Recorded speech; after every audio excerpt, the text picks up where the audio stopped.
Did you know that Louis Vuitton, the world's most valuable luxury brand worth over $480 billion, had humble beginnings that can be traced back to a homeless teenager in the 19th century? Despite facing financial hardship and struggles, this teenager developed skills that would later help him pioneer modern luggage and establish a billion-dollar enterprise. Despite facing numerous misfortunes, including war, tragedy, and internal conflict, the brand persevered and has now become a symbol of prestige, luxury, and timeless elegance. This video takes us on a journey through the incredible history of Louis Vuitton, from its early days as a small workshop to its current status as a global fashion icon. Welcome to BeyondRichest, the place where you get a glimpse into the secret lives of the ultra-wealthy beyond your richest dream. Valued at over $480 billion, Louis Vuitton is the world's most valuable luxury brand. However, its humble beginnings can be traced back to a homeless teenager in the 19th century who had little but dreams of prosperity. Struggling to make ends meet with odd jobs, he developed skills that would later help him pioneer modern luggage and establish a billion-dollar enterprise. Born and raised in Angers, France, in the 19th century, Louis Vuitton came from a family of farmers and hat makers who faced financial hardship due to the aftermath of the Napoleonic Wars. As a child, Louis had to work on the family farm, tending to crops and animals and doing physical labor day and night. His mother's death and his father's remarriage to a cruel stepmother made his life even more unbearable. At the age of 13, Louis escaped from the farmhouse and made his way to Paris with no money or food. He found odd jobs with artisans and craftsmen who taught him valuable skills in working with metal, stone, fabric, and wood. However, he still struggled to find shelter and often slept in the woods with only a cloak to keep him warm.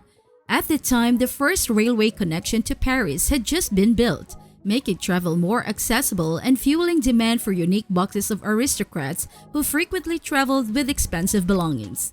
Louis, having learned some of the necessary skills during his journey to Paris, found work in this trade, helping craftsmen pack and protect delicate items during transportation. Louis Vuitton's luck turned when he was taken on as an apprentice by a carpenter named Monsieur Maréchal.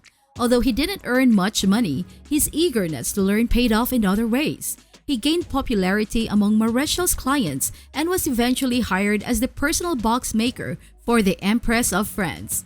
After a year of working for the Empress, Louis launched his first business, offering innovative product concepts that revolutionized the luggage industry. At the time, traditional luggage boxes were rectangular and made of leather with dome-shaped lids. This made stacking and loading difficult. Louis experimented with different materials from settling on canvas, which was lighter, more durable, and more water-resistant than leather. He used the canvas to create flat-lidded boxes that were easy to stack and fill. Although the waterproofing chemicals made the canvas gray, it looked modern and clean. Louis even created a slat trunk using canvas, which became the first example of modern luggage. Although people were initially skeptical of the benefits of canvas luggage, it quickly became a popular and fashionable accessory. Louis then set out to create a new invention, the handbag. Although handbags were not widely accepted at the time and were given considered unsightly and potentially dangerous, Louis saw their potential and started producing them in canvas. They became a hit, prompting the creation with different designs that could be worn with different outfits. As Louis' business grew, he enlisted the help of his son, George, who came up with fresh concepts that further redefined the industry standard. He invented a tumbler lock that made trunks into treasure chests and prevented theft, a significant improvement over the easily pickable locks that most trunks had at the time. The Vuitton family's products became even more valuable and in demand. However, their manufacturing operations eventually came to a halt. Louis Vuitton's business was thriving when the Franco-Prussian War broke out, forcing him and his family to leave their home and workshop in Angers, France, and seek refuge in Paris. They were housed in a crowded shelter with thousands of other refugees, and food was so scarce that the Vuittons nearly starved.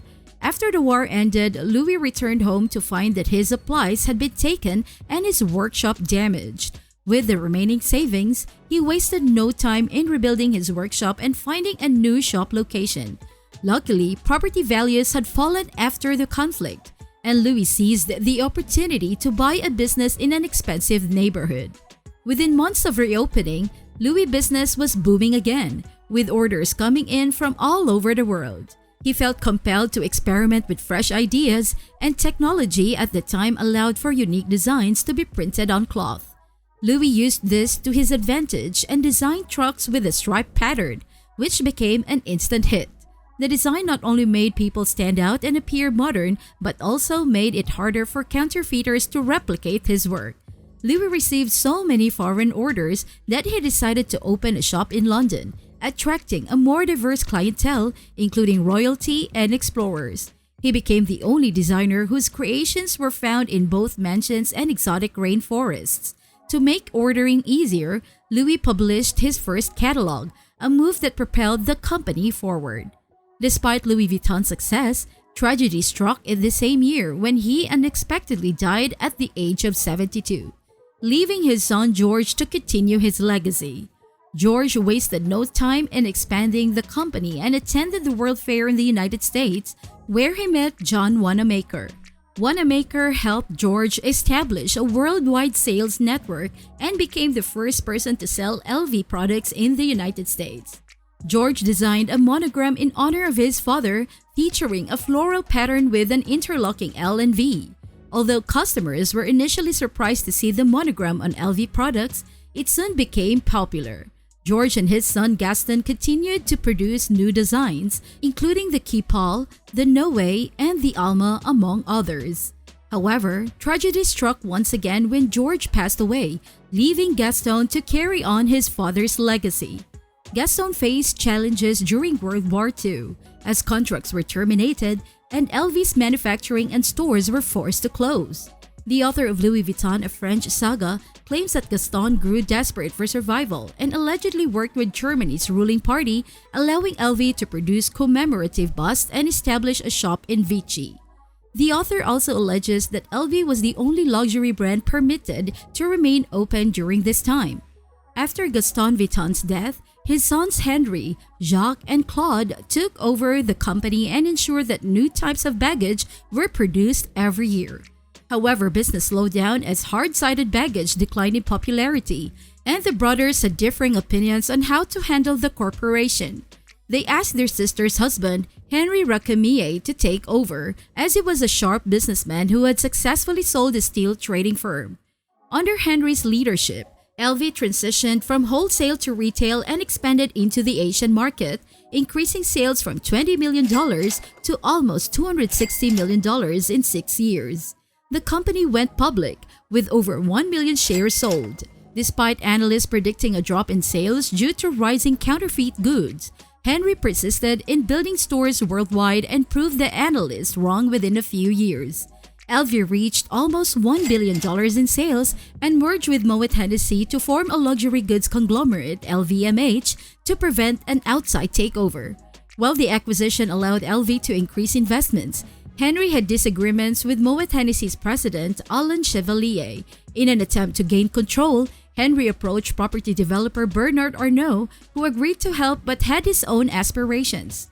Bernard secretly purchased a controlling interest in LVMH, receiving support from the Moet and Hennessy dynasties. Henry and Bernard engaged in a court battle, with the judges supporting Bernard and forcing Henry to resign. Following his departure, LV fell behind other premium brands, with revenues decreasing and journalists refraining from praising the brand. LV's fortunes changed when Yves Carcel led the company to follow in Louis Vuitton's footsteps by commissioning designers such as Vivienne Westwood, Isaac Mizrahi, and Manolo Blahnik to create handbags with its emblem for its 100th anniversary. Such partnerships were unheard of at the time, and luxury handbags did not exist. However, the collaborations were well received and helped to re-establish both LV and handbags. A year later, the company appointed designer Marc Jacobs as its creative director. Marc breathed new life into the brand by introducing its first ready-to-wear line, designing the iconic Vernise collection, and partnering with high-profile artists. LV has since expanded into watches, jewelry, and sunglasses, while continuing to release classic bags, and everything is still manufactured in-house. Craftsmen undergo 2 years of training, and some items require up to 300 steps of assemble. Today, LV is the world's most valuable luxury brand with a market capitalization of over $480 billion. And that's the story of how Louis Vuitton became the global luxury giant that we know today. From a homeless teenager with a dream to a billion-dollar enterprise with a worldwide reputation for quality and sophistication, Louis Vuitton's journey has been a remarkable one. Did you learn something new about the history of the iconic brand? Are you a fan of Louis Vuitton's products and fashion designs? Let us know in the comments below. And if you want to stay updated on more content like this, don't forget to subscribe to our channel and click the notification bell. Keep watching our videos, and we look forward to seeing you in the next one.